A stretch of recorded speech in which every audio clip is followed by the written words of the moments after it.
Here we go. All right, Nathan, back to some more questions. I hope you've got some good answers because I'm looking forward to, especially as we jump into some material process questions here. We've got some really good ones that are really catered towards you, and I think this is great. All right, we're going to start with your buddy Kirk Perdon, and his question says, what are the top 3 materials either of you use that you can't buy in an art supply store, and how and why do you use them? That's pretty fun. That is a fun one. Yeah, I have not seen the inside of a proper art supply store for quite some time. I should have worn my my Home Depot shirt. They gave me one the other day when I was I spent so much money there. This was for the sauna build, so that's probably why they're like, "Do you want a T-shirt?" I'm like, "Of course." Yeah. So I could talk about this for an entire episode. So I'll probably try to keep this as quickly as short as I can. Bullet points.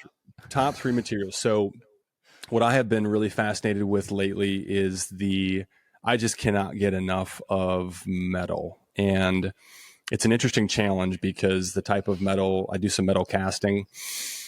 The type of metal that works for that, typically one has to pay for, like the copper. I do buy scraps from a local electrician, but I still have to pay for it.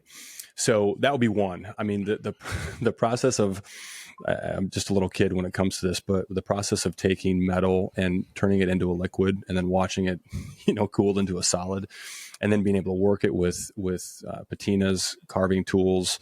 I can't get enough. And so I'm really excited about metals in many shapes and forms, but specifically I've been getting a lot of scrap from a local HVAC company and using galvanized steel, which is used for, venting, for heating and air conditioning. And that has been really, really fun. A lot of these materials I end up building. I feel like I had a studio visit yesterday and I was sharing with my friend that, I have to build a relationship with these materials to really get to understand them. So my favorite material is one that I can get a renewable resource of. There's nothing worse than finding something, as I often do in construction demo bins, and I finally crack the code on how I want to use it or manipulate it, and I don't have any more. And then I got to start, diversifying my spots that I go and look in for trash. But so that would be one. Number 2, Ty, in no particular order. Sorry, number 2, Kirk, in no particular order, would be coroplast. I am absolutely in love with this material, and thankfully have a very renewable resource from some friends of mine at a local print shop that have a lot of mistakes. So this is a material, it's just corrugated plastic, but it's a material that, like, yard signs and that sort of thing are made from. It's got a lot of other industrial applications as well, but that's where they're most found. I joked about this the other day. I'm pretty sure if I'm wrong I would love to be told that I'm wrong about this, because I'd love to meet the person that would take this title. But I'm pretty sure that I'm the world's foremost expert, and I'm using air quotes here for our listeners, on how to manipulate coroplast for artistic purposes. If someone wants to join me in that, I would share some notes, because it has taken hundreds, I might be in 4 digits now, 1,000 plus hours of trying to figure out how to use this material, but it has so many applications, and I've used it as a predominant sort of foreground element in the sculptural work. I've used it as it's just an absolute blast. But if you do want to try that, just buckle up for a lot of wasted material and experiments. But as I've said before, that is the benefit. That's why I love working, and there's other reasons why I like working with discarded and trash material as well.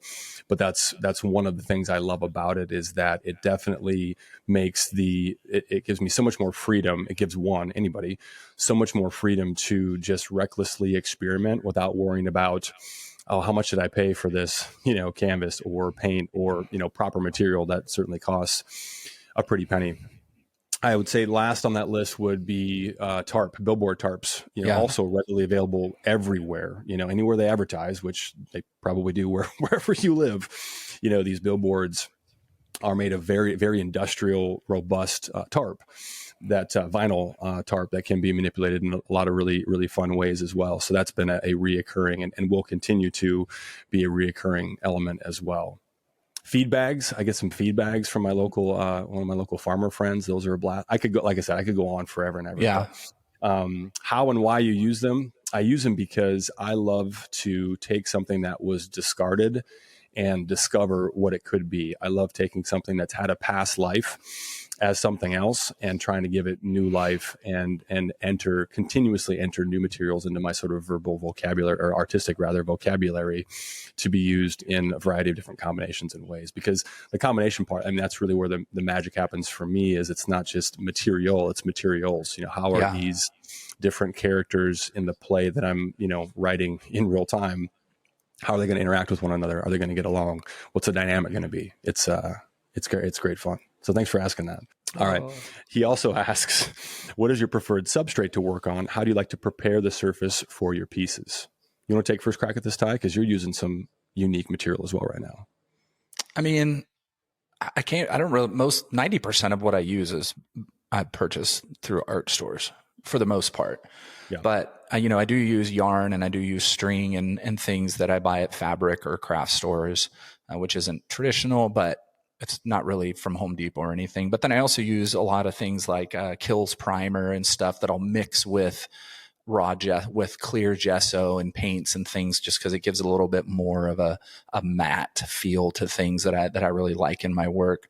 Yeah. And other than that, there's really not much other material wise as I'm looking around at stuff, trying to get the idea of what am I using that's not from the art store. No, most of my stuff is all from the art store. Now I'll use whiteout and different little things to, have little hints of stuff in my work and things. But other than that, I mean, I'm preparing my surface usually with clear gesso, and it could be a mix of clear gesso with primer, with a paint color, just to give it a little bit of a tint.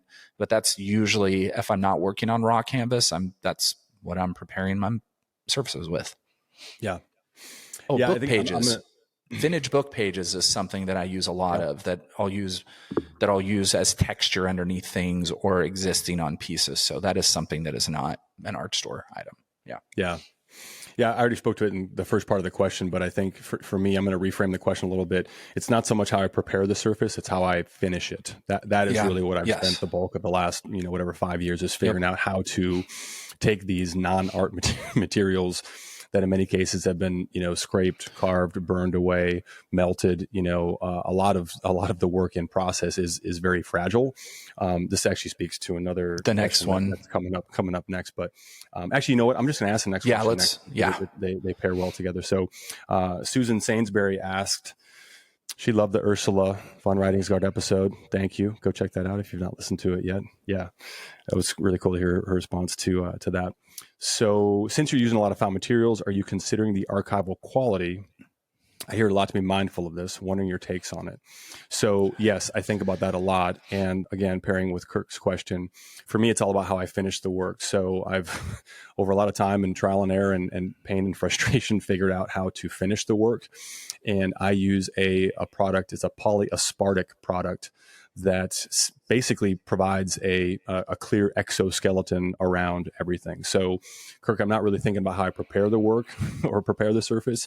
It's all about how I finish it so that it is, very, very archival, and it's UV stable, non-yellowing.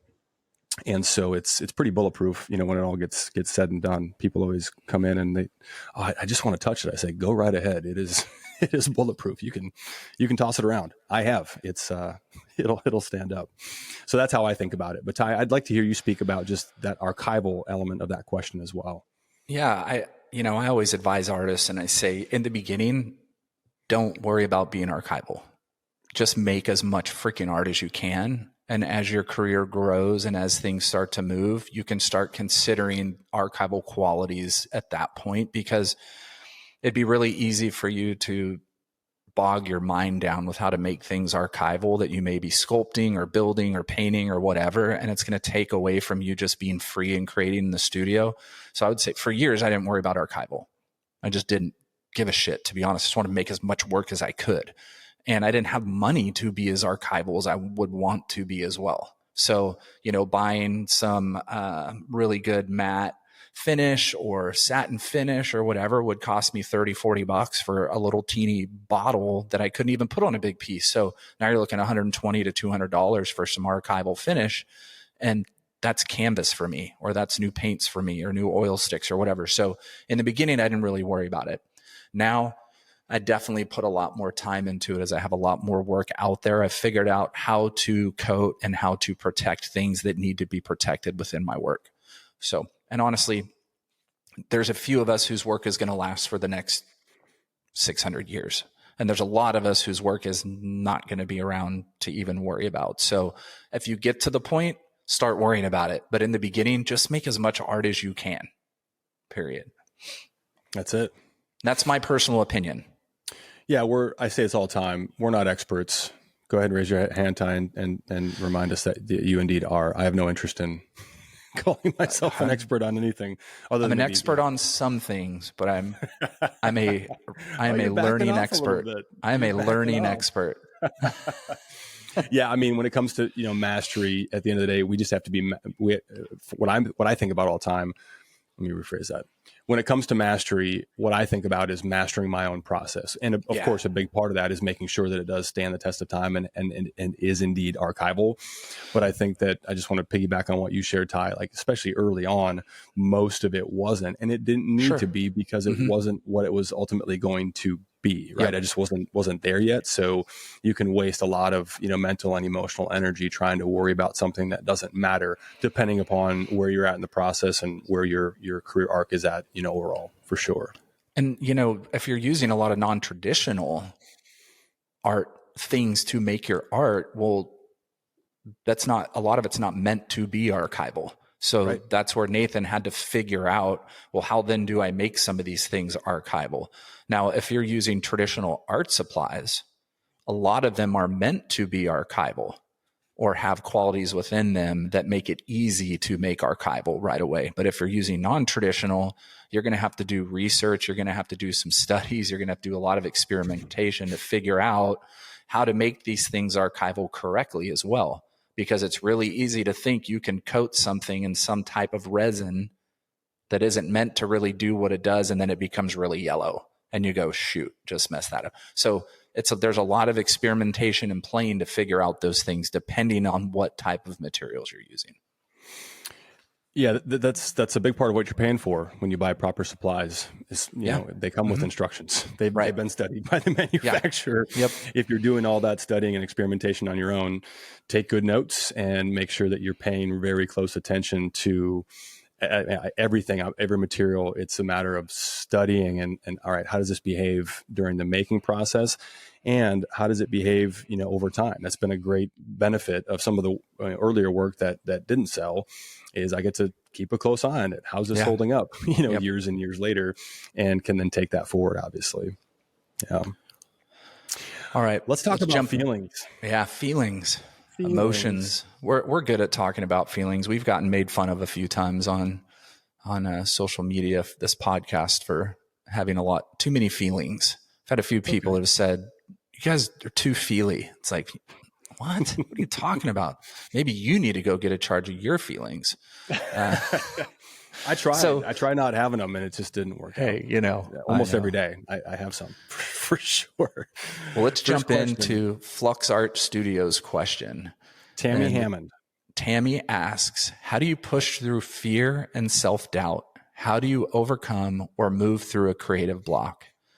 So we'll give some short answers here, but my big suggestion would be to go listen to our 3-part series on the book Art and Fear, where we really, really dive into those things in a lot of big ways and a lot deeper than we could answer in just answering your question. So Nathan, you want to jump at it?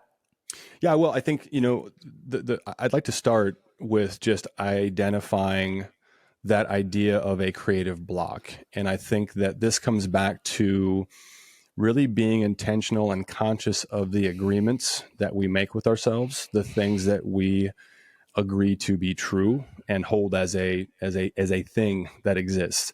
I choose and have chosen to not acknowledge the possibility of a creative block because I don't feel like that is a belief that benefits me. If I'm thinking about, is it, if I'm always looking over my shoulder, is this the moment? Am I in a blocked, moment? I don't want to be thinking about that. I don't want to be looking in my rearview mirror, for potential threats that probably aren't really there. And so the answer, though, to the question, regardless of what your belief or opinion on that might be, How do you overcome or move through? Keep working. The work always leads to the next thing. Always. So not working because we're inspired, because we're motivated, or, flying high or in flow. Those moments are fantastic when they come. They're amazing. And, when they come, it's thank you. Okay.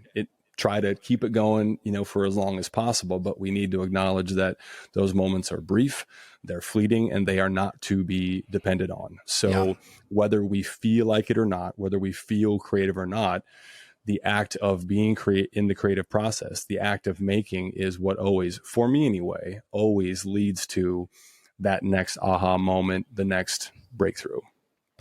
Yeah. Each of those things that you've asked in your question are all resistance. Fear, self-doubt, and creative block. And when it comes to creative block isn't something that exists on its own. It's not just a thing that's like there and just gets in your way. No, it's you, the person, the artist, that is allowing something else to set inside that mimics creative block. Like I personally do not think creative block exists.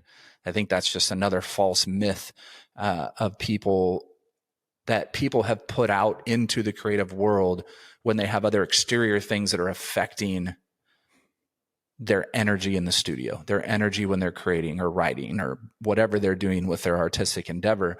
So I would say, if you just keep working, like Nathan said, I mean, and I know there's moments where you go into the studio or you go to make something, nothing feels good at all and you don't want to do it, or you feel like nothing can come out. Well, just freaking start scribbling. Do a still life. Jerry Saltz always says, do something different. Do something you don't usually do and let it bring you back. Draw your studio, sketch your studio while you're sitting in there, sketch your house, go sit outside, do some plein air, draw some trees. Well, I'm an abstract artist. Well, so what? Do something that gets your mind back into focus for where you're going. And listen, we all have a million things in life that are going to affect us in the form of resistance that is really easy to tell ourselves, oh, I've got creative block. I can't come up with anything. Well, it's because of all these exterior things that are pushing in on you and causing you to find something to get in the way of why you're not really making work. So I would just say, just make, read. I don't know, go sketch, go do something that's different that will bring you back into where you want to go.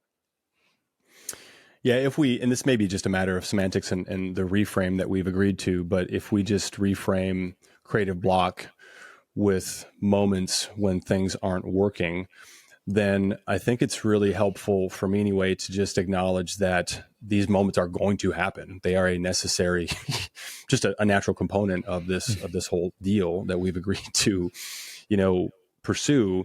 And so I think a lot about, am I being a bison or am I being a cow? Bison, when a storm starts, they run into the storm, which causes them to minimize the amount of time that they spend in inclement weather. Cows run away from the storm, which maximizes the amount of time that they spend, in the storm. And so if we acknowledge that the storms are coming and they're going to keep coming, and so are the good days, so are the clear sunny days, let's try to work through the storm. Let's try to lean in as opposed to backing off, because I feel as though if we back off, if we try to spend less time in the storm, we're ultimately just delaying the amount of time that we spend in the place that we don't want to be.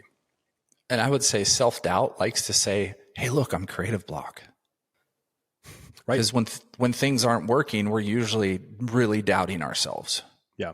And our confidence is low. Our self-esteem is low. We're not happy with ourselves and what we're doing. So all of a sudden that self-doubt likes to creep in and go, hey, creative block, here I am. You can't do anything. There's nothing coming. There's nothing. So I would say, man, just figure out that thing, like Nathan always likes to talk about his mantras, or I like to talk about the notes that I have written on my wall or the quotes in my studio that I can just go look at and read and kind of center myself again. Meditate if you need to. Spend some time in silence, just like clearing all those thoughts out of your head, and then just go make work. Force through the difficult time by making, and it will always take you right back to where you should be. Okay, jumping over to the next question from Snezhana, which is her nowness on Instagram. And she asks, how do you keep yourself in the state of play? How do you silence the voices when they start judging the work suddenly with thoughts like, people are not going to like this, and any other insecure type thoughts? It's a great question. It's a great question. I think for me, it starts with trying to live in awareness. And that begins and ends with asking a very simple question, which is, which voices are here? You know, I think a lot about excusing the voices from the room that I don't want to be there. And they pop up all the time, all the time, from all different, all different places. Voices that I don't want in the room, voices that have no place in the studio or have no place in the art making process. And so it starts with becoming aware of, and just a general feeling of, I don't like how I'm feeling right now. I'm sensing a version of resistance, and then taking that objective sort of whatever third party perspective on, all right, what is Nathan experiencing right now? What is it? Frustration? Is it fear? Is it self-doubt?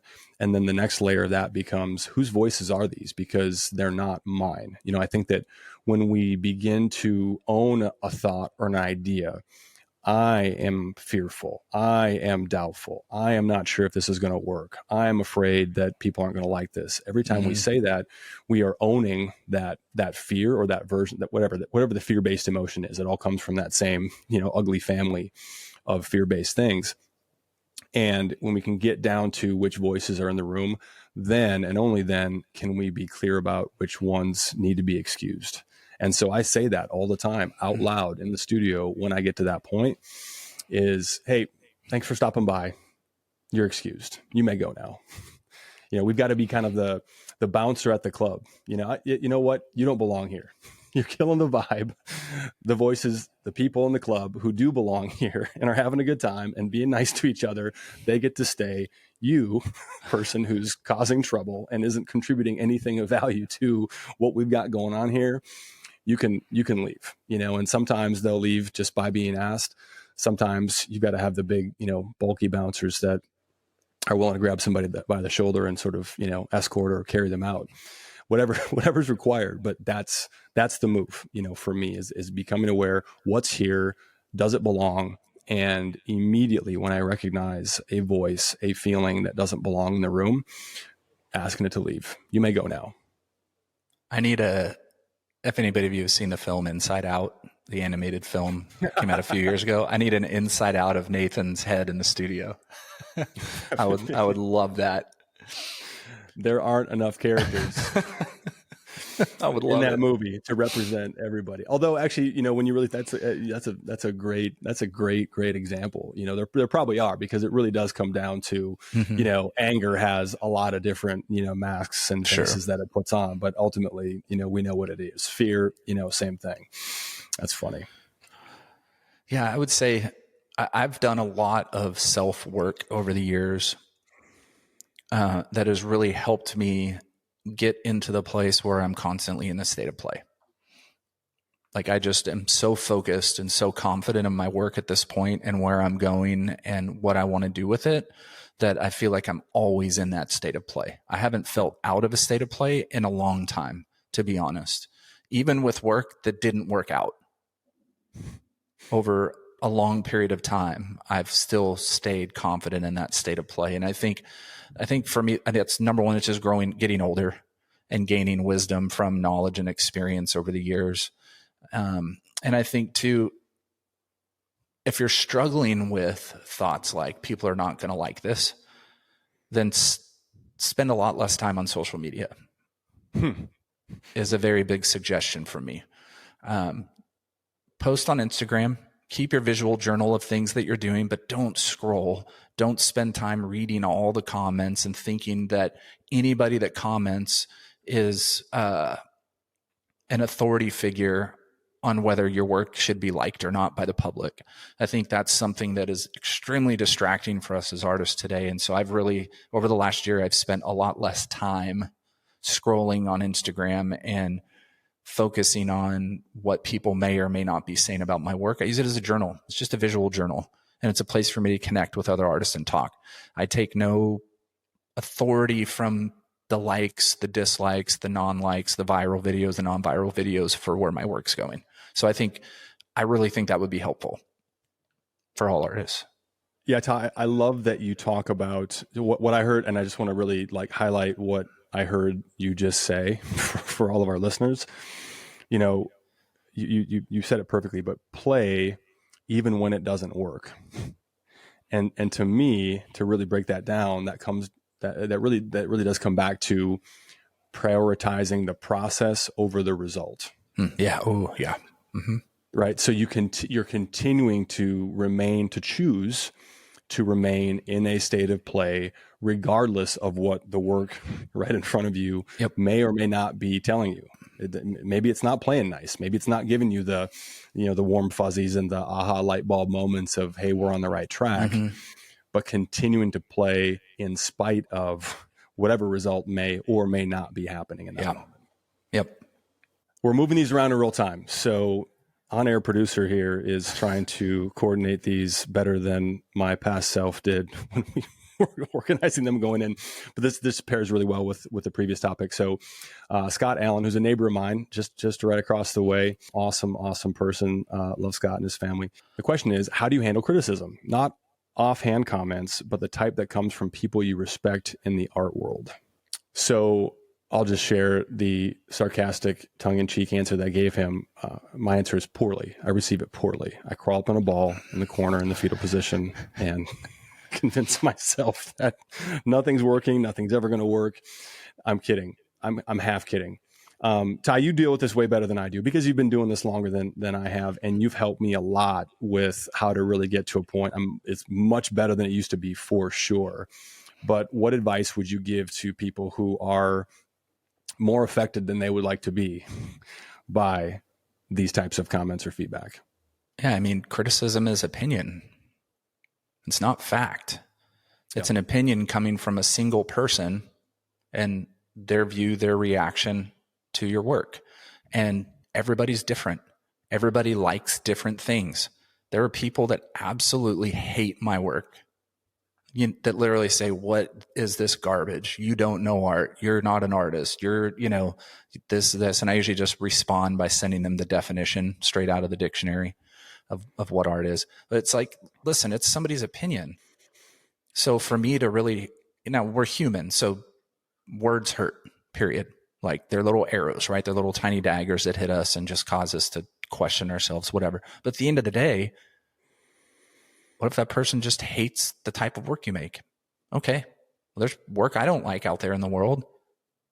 Now, I may not air it in a way that others do because the internet is a great way to be an asshole, so I kind of take anything I get online as a grain of salt. It's like, okay, they don't like it, period. Boom, next person. Now, it's probably going to be pretty rare for most artists to get criticism from art world people. Like that's a rare thing. You may, if you're pitching it to somebody, there are plenty of Instagram art critics, that are doing their little P&P with the artwork behind them. And somebody will say, talk about my work. Well, in that case, you're inviting it. Yeah. You're inviting criticism, whether they like it or not. You've asked for it. So you have to take that for what you asked for.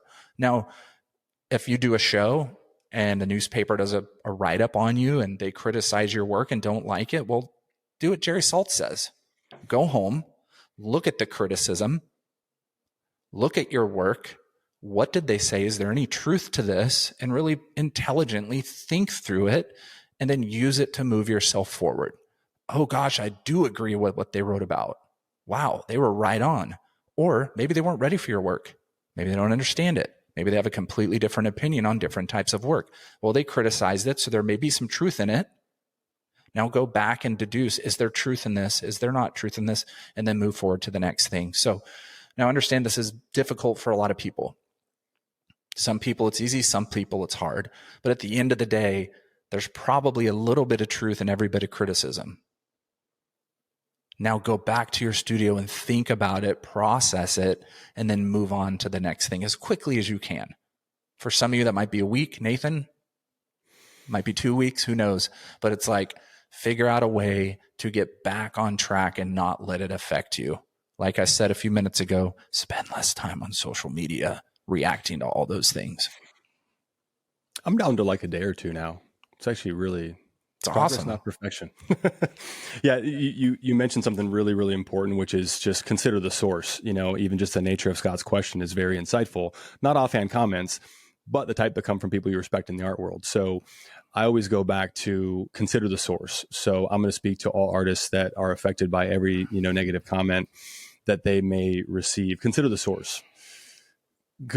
Go to their page and ask yourself, are they even sharing their work? That tells you a lot right there. Are they even making work, which is another great question. If they are making work and sharing it, and this might sound kind of brutal and kind of mean, but look at what they're doing and ask yourself, is this an opinion that matters? And again, that's a little harsh, but in doing that, you will quickly eliminate 98% and realize it belongs in that bucket, in the offhand comment, i.e. not a source that is to be listened to or depended on, while also, to your point, Ty, continuing to, from a healthy emotional place, consider, all right, is there truth in this? Because oftentimes there is. And then we get to decide what to do with that, if anything.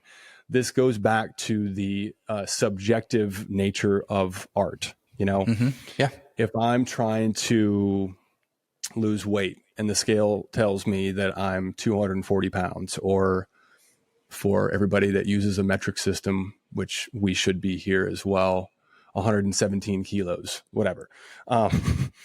I can't argue with the scale, right? That's an objective number. That is how much I weigh in that moment, right? I can't say, well, actually, you just don't get it. You just don't really understand. No, that's how much the thing weighs. That's how much it weighs. That is objective fact. That's not art. It's completely subjective. It's completely in the eye of the beholder. And just acknowledging that, even when it does come from a, respected, critical source, that's just their opinion. That's just their feeling about it. That's just their belief about it. And the best critics, Jerry included, often says, what do I know? That's just my opinion. Yep. Just my opinion. And that's what it is. Well, and I think, Nathan, this is something that I've really have ingrained in my head. If somebody criticized it, they saw it. If they saw it, it's because I put it out into the world for somebody to see. So I have to be willing to accept positive and negative criticism by making the decision to put my work out there. So this goes all the way back to, what are you putting out there? Right. Are you putting everything out there, or are you putting the pieces that you're most confident in out there? Because if you're putting pieces you're confident out there, then you'll be like Helen Frankenthaler says, let her rip. Say whatever you want. Because I'm so confident in the work that I'm putting out there that if you criticize it negatively, it doesn't matter to me. And before our metric system using audience corrects me, I'm aware 240 pounds is way closer to 109 kilos, not 117. Way to search it real quick. Yeah, I totally did. I was fact checking myself. All right. Next question comes from Ann Parkin. I'm wondering how you navigate not getting deflected by the noise of the outside world and its dark times to keep the focus on your work and your passion for the work. Before you answer that, Ty, I'm going to pair this with another question that's related, takes a little bit different approach. Scott King asks, how much does emotional response to what life serves up manage to appear in your work? Why and how, or why not? A great way. This is becoming a theme, and navigating not being distracted by the noise of the outside world is turning the outside world off when you can, because I know you can't always do that, but you can make decisions to do things and take breaks from things. Social media, the news, I don't know what it is that is your feed, right, on your antenna that's coming in from all these places, right, that's going to help that.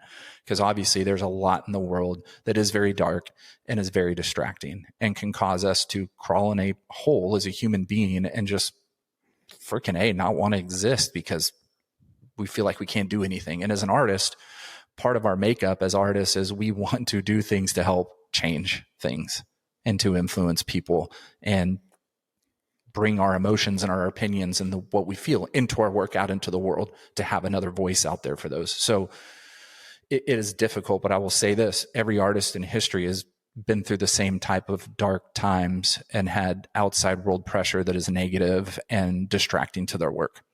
Yeah. My generation, we have not been in a war or lived through a war, but many of the artists that I love and have read either served in the war or were living in places during one of the world wars and affected by things in very heavy, heavy, heavy ways. So I think they still made work, even in those moments and even in those times. So it's like, figure out ways to turn off the things for a time that are keeping you dark, and make your studio your sanctuary that is the silent place where those things aren't bothering you, where those things aren't distracting you from your work. That doesn't mean your work still can't be a voice that is vocal in the things that are bothering you in the outside world, but figure out a way to make your studio that silent place where those things don't affect you and your passion for your work. Yeah, that's such an important point. We get to decide, what we let in, how much we let in. That is a choice. And it's a choice that everybody gets to make. I'm not here to tell anybody how much they should or should not be tapped into, let's just say, current events in the news cycle, for example, or just, the BS that your feed might be putting in front of you. But I am here to tell you to pay attention to how it affects you and make an intentional choice as a result. Really, really pay attention to, all right, I thought about this a lot. I'll just use a simple example of, spending time on social media, especially if I'm doing it during a break where I'm grabbing a bite to eat or whatever during a studio session. I started to pay attention a while back. How do I feel, when I'm shutting it down and getting back to work versus how did I feel beforehand? Yeah. Maybe, probably, I'm better off reading a book or something that I know is going to pour into me versus suck life out of me. That's again, these are choices that we all get to make for ourselves. But my point that I'm trying to make is just to be intentional and become aware of how is this affecting me, and again, really coming back to, is this enhancing my experience? Is this something that I'm using? Is it pushing me forward or is it pulling me down? That's a great, question to ask.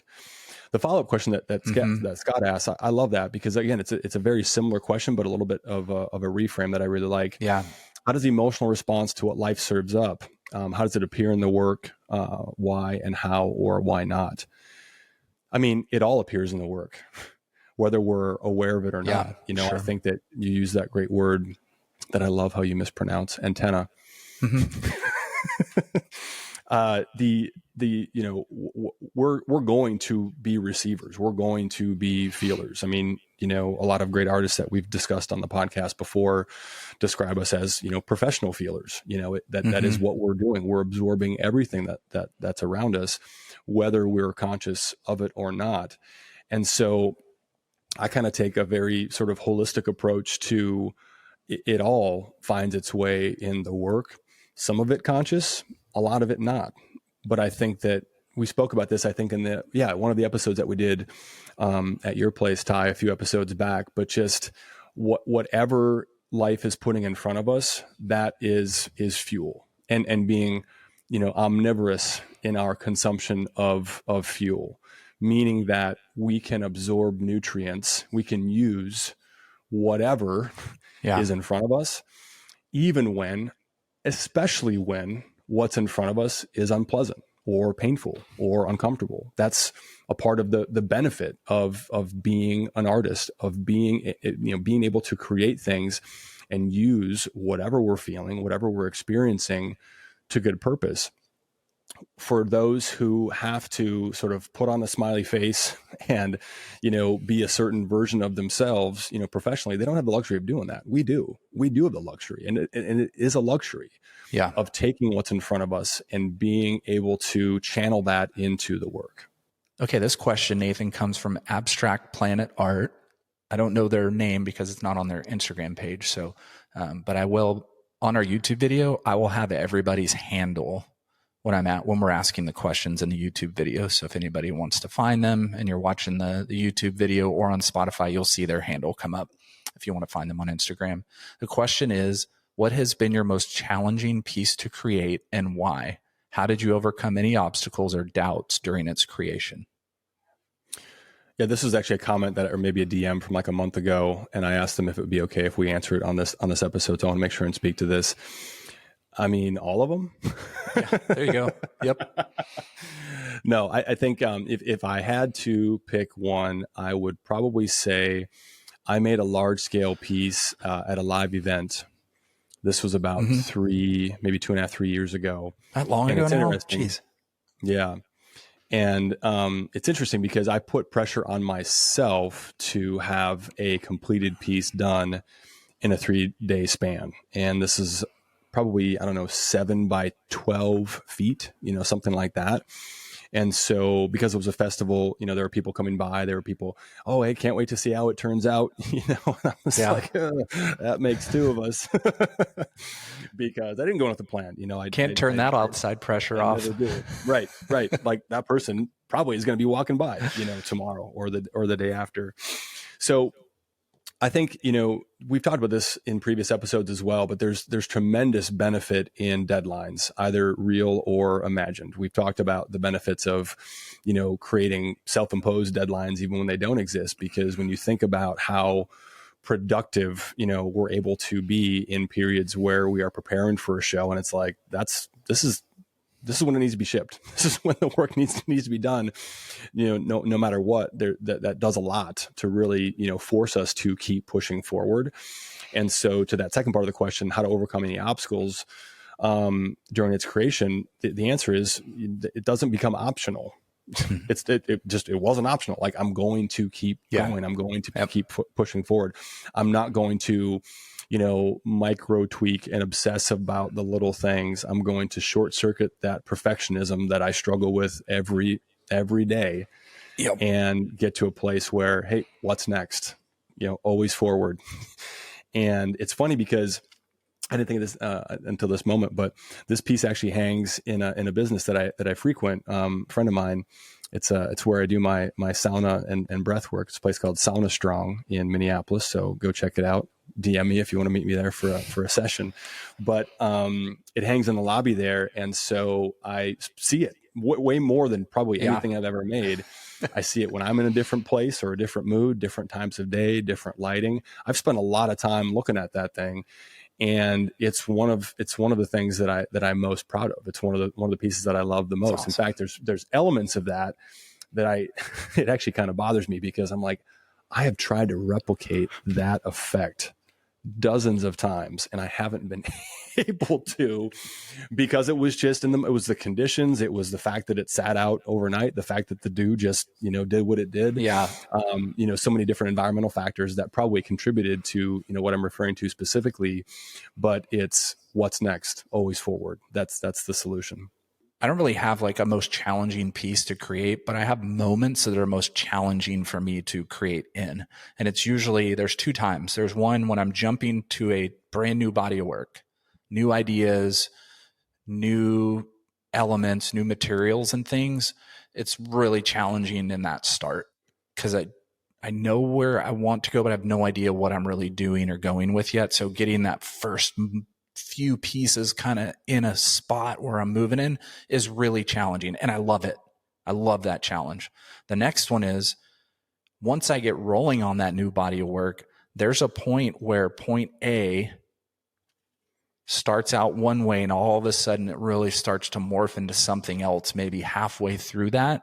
And that's where the work is telling me to go down the road. I get these future ideas in my head, and then it gets challenging to stay my course and not try to jump ship and go to where all the new ideas are leading me. So those are the 2 things that are really tough for me. So we talk about it all the time. That's where journaling really comes in handy for me. So I can start really writing down all these new ideas, stay on track with where I'm trying to go and tell, and really start to kind of put these other ideas in the parking lot for later.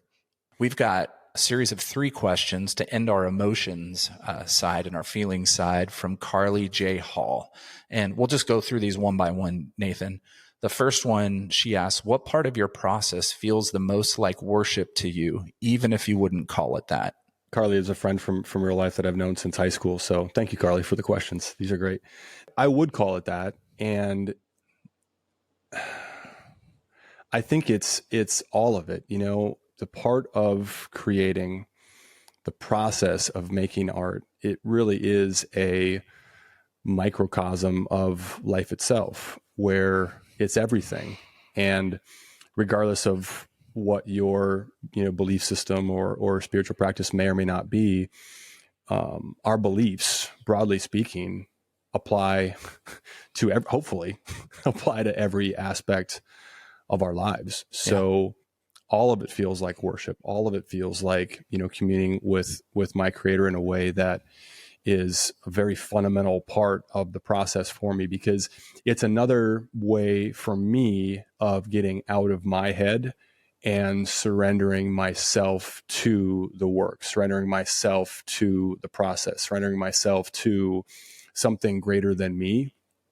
And when the work comes from that source, it's always going to be better than whatever sort of self-engineered, self-manufactured thing that I could, come up with on my own. I love that. And yeah, I mean, for me, I call my studio my sanctuary and my playground, right? I'm a very deeply spiritual person, very worshipful person. And for me, there's every ounce of what I'm doing in the studio is worshipful for me.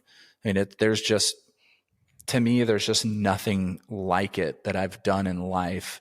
I mean, there are feelings I get when I'm making art that feel the same as me standing in the Grand Canyon and just going, wow, and having that awe moment of like, there's just something that hits you inside that is so spiritually deep and attuned to something when you're in a moment, whether that is standing on the cliffs over the ocean or looking at full-blown Milky Way in Big Bend State Park in Texas, and you're just like, what? And you just feel it inside, that buzz, that chills go. Like, I have those moments in the studio every day when I'm making art. Like, how can that not be worshipful?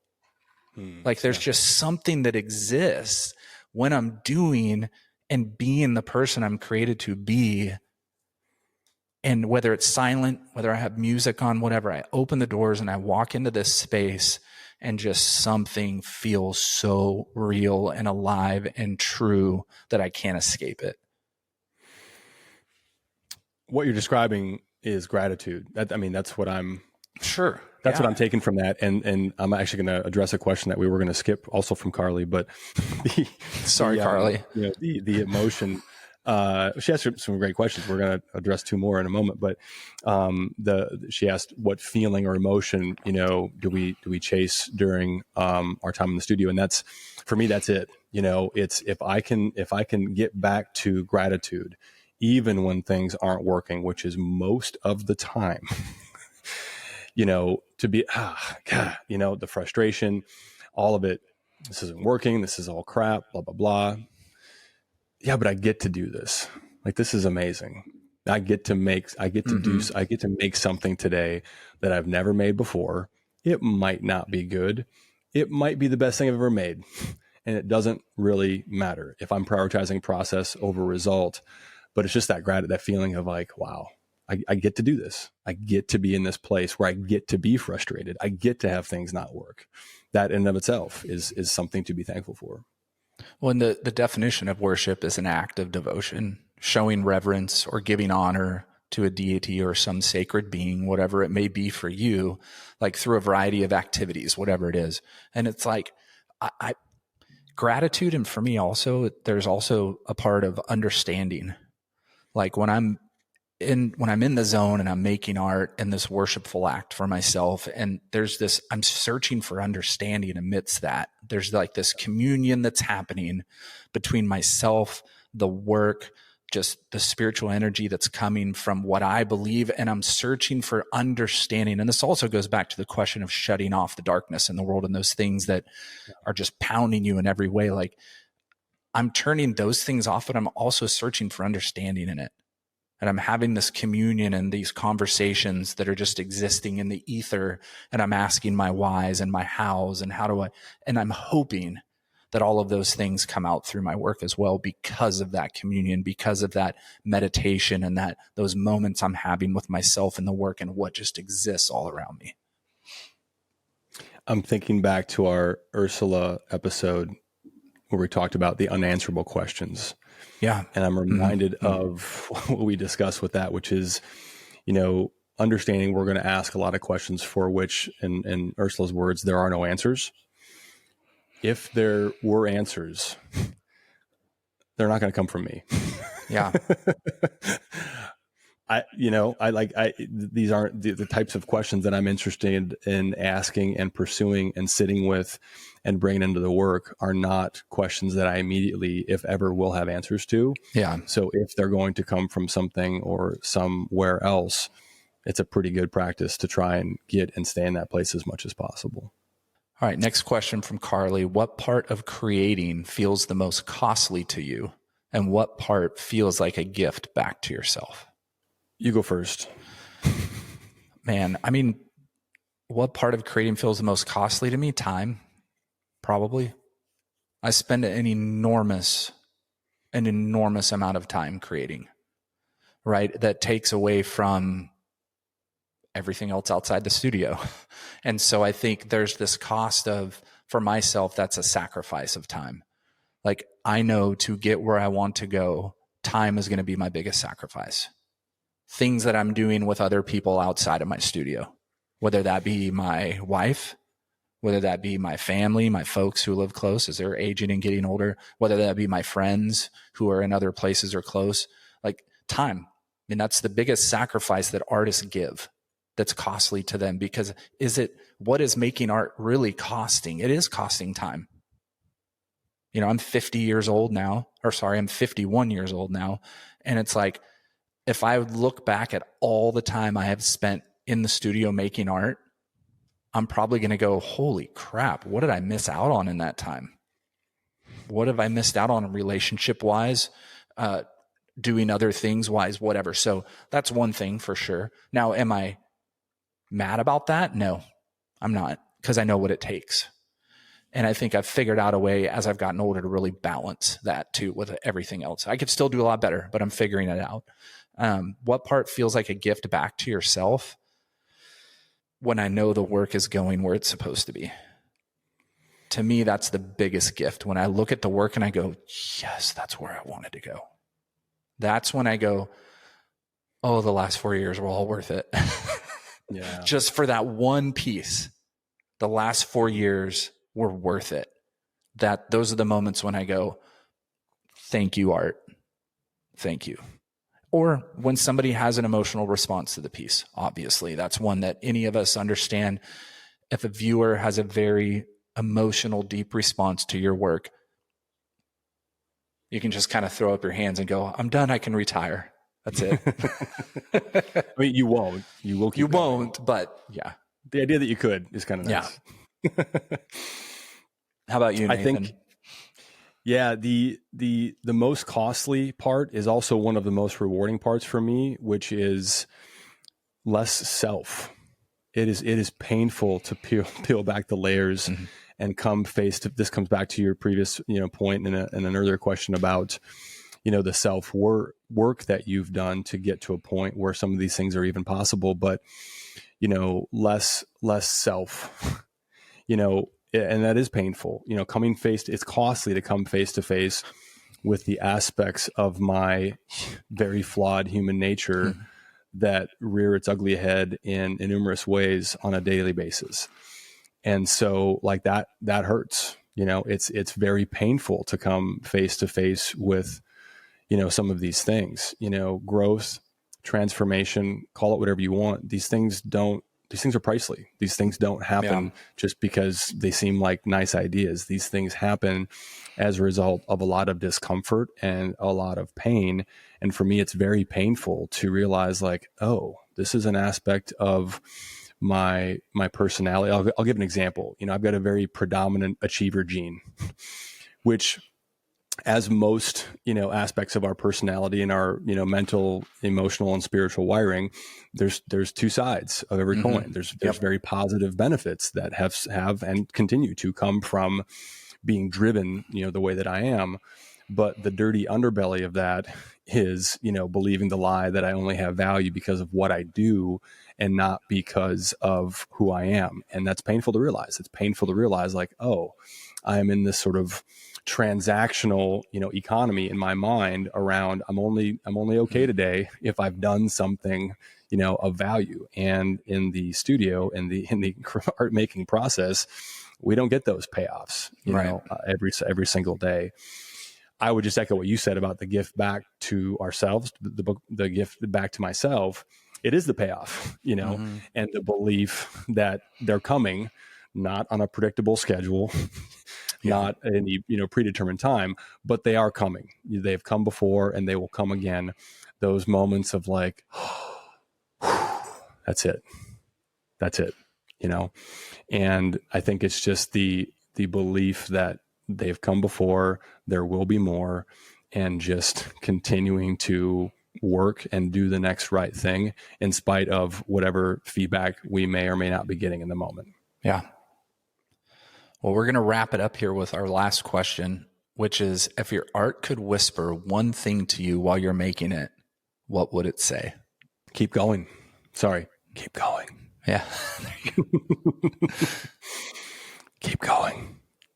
That's it. I mean, we've talked a ton, and we'll, I'm sure, in future episodes as well, about the relationship that we have with the work, the conversation that we can and should be having with everything that we're doing. The listening portion is really huge. So in order to hear a whisper, one has to be listening very carefully. If we're not listening to the work, there's no way for us to hear any version of a whisper or any version of communication. I love how that question is phrased, understanding that the work usually does whisper. It rarely shouts. And so it starts with listening and being in a place where we're able and willing to hear, whatever it might be saying, specific to, the piece or body of work that we're working through at that time. But broadly speaking, that's what it would be for me. Keep going. Yeah. If my art wasn't whispering to me all the time, I would think something is really wrong. And I think my art is, and I've talked about this on a lot of our podcasts, like all of my dead heroes whisper to me through my work.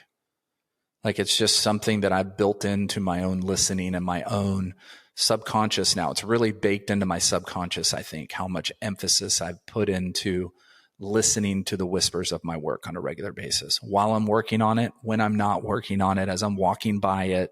It's constantly whispering to me. You need to go this way. Here, try this, go this way. Hey, Willem and Lee and Cy and Robert would have done this.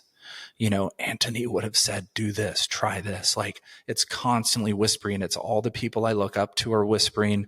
I mean, there's moments where I have my friends talking to me in my head because I know what Nathan would say and what V would say and what Eric would say and what Jane would say, so it's like in my head, I've got all these different opinions and voices and whispers that the work is constantly just like, just throwing things at me. But that's something I've baked into to also help me shut out everything else, fight resistance, not let those other things come in and influence my work in my studio. And man, I put a lot of time into that meditative focus on letting the work whisper to me where she's going, where she wants to go, where she wants me to go back to or move forward to. So spend some time this week in your studio or your space just listening. Do it. Just get a journal out or just sit by yourself, get a cup of coffee, cup of tea, glass of wine, whatever.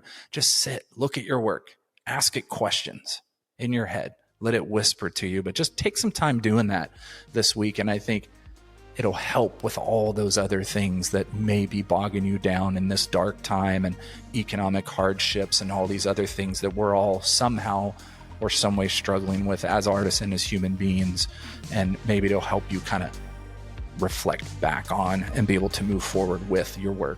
So we hope you enjoyed this episode. Thank you so much for your questions, and we will see you soon as we still have quite a few questions left to go through in another episode. Thanks. Bye.